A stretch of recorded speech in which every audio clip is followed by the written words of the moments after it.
నీవు కూడా అక్కడికి వస్తావని, దానికి తోడుగా ఉంటావని దాని యొక్క ఆశ. అయితే ప్రభు ఏం చేశాడో తెలుసా? దాని ఆశలన్నీ అడియాసలు చేసి ఇదిగో దైవజనులను ఏర్పాటు చేసుకొని నీకు సువార్తను అందించే విధంగా దేవుడు సిద్ధపరిచాడు. దేవునికి స్తోత్రం కలుగును గాక. నీవు మారు మనసు పొందాలి, బాప్తిస్మం పొందాలి. నీవు విరిగి నలిగిన హృదయంతో ప్రభు యొక్క పాదాల దగ్గరికి వచ్చి మనసును మార్చుకొని బాప్తిస్మం పొందితే దేవుని రాజ్యాన్ని చూస్తావు. నీవు మారు మనసు పొందకుండా, బాప్తిస్మం పొందకుండా, యేసు ప్రభు మీద అభిమానం, పాస్టర్ గారి మీద అభిమానంతో నువ్వు దేవుని సన్నిధికి వచ్చేవే అనుకో, నువ్వు పుట్టుకుని మరణించావనుకో, నువ్వు దేవుని రాజ్యంలోకి వెళ్ళలేవు. అర్థమవుతుందండి? దేవుని రాజ్యం కావాలన్న వాళ్ళు చేతులు ఎత్తి చూపించండి. నాకు పరలోక రాజ్యం కావాలండి అన్నవాళ్ళు కొంతమంది ఎత్తుతున్నారు, కొంతమందికి ఇష్టం లేదనుకుంటా. Very good.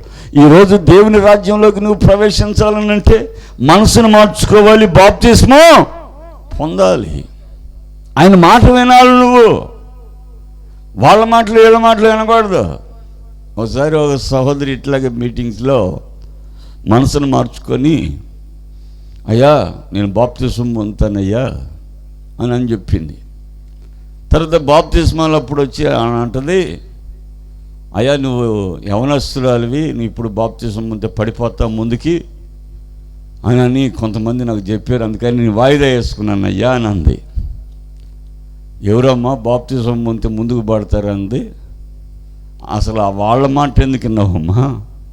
బాప్తిస్మం అంటే ఎందుకు తెలుసా నీకన్నా? ఏంటయ్యా చెప్పు అని అంది. బాప్తిస్మం అంటే ఏంటంటే గలతీ పత్రిక 3వ అధ్యాయం 27వ వాక్యంలో రాయబడి ఉందమ్మా. ఏమని రాయబడి ఉంది? ఏమని రాయబడి ఉందంటే చదవడానికి లేట్ అవుతుంది. అక్కడ బాప్తిస్మం ద్వారా క్రీస్తుని ధరించుకొని ఉన్నారు అని రాయబడి ఉంది. స్తోత్రం కలుగును గాక. ఎవరిని ధరించుకున్నారు? క్రీస్తుని ధరించుకొని ఉన్నారు. ఇక నువ్వు కనపడవు, నీవు బాప్తిస్మం పొందావు కాబట్టి నీ పైన క్రీస్తే కనపడతాడు. స్తోత్రం కలుగును గాక. యేసు ప్రభువే నిన్ను చూస్తే యేసు ప్రభువును చూసినట్టుగానే ఉంటుంది. నీ మాటలైనా, నీ ప్రవర్తనైనా, నీ నడకైనా, నీ యొక్క ప్రార్థన జీవితమైనా ఎలా ఉంటావంటే ప్రభువుని కనపరుస్తావు. నీ మీద ప్రభువు కనపడతాడు. నేను 17వ సంవత్సరంలోనే బాప్తిస్మం పొందాను. 17 సంవత్సరంలోనే దేవుని సేవకు వచ్చాను. ఇప్పటికీ ఇంచుమించుగా 33 సంవత్సరాలుగా దేవుని పరిచర్యలోనే ఉన్నాను. చప్పల కొట్టి గట్టిగా స్తోత్రం చెప్పండి.